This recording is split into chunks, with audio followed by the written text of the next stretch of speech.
पोरगी वाटतं किस दिसते बाबा. तुझी मिसरी मी माझ्या खिशात आणल्या. अगं बाय हरणी गड्डोळ आहे ते. मुलगा काय करतोय? प्रायव्हेट कंपनीमध्ये जॉबला आहे. 50,000 पगार आहे. आणि स्वतःचा फ्लॅट वगैरे काय आहे का? हो 1 BHK. गावाकडे शेती वगैरे?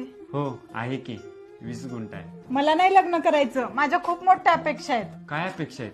मुलगा सरकारी नोकरदार आणि 1 लाख रुपये पगार पाहिजे. मुलाचा स्वतःचा 4 BHK फ्लॅट पाहिजे आणि गावाकडे 200 एकर जमीन पाहिजे. माफ करा मी एवढा श्रीमंत तर नाही आहे. आणि हा तुमची मुलगी खूप सुंदर आहे. तिच्या अपेक्षेप्रमाणे तिला मुलगा नक्की मिळेल. पण मुलीचं शिक्षण किती झाले? 5वी नापास.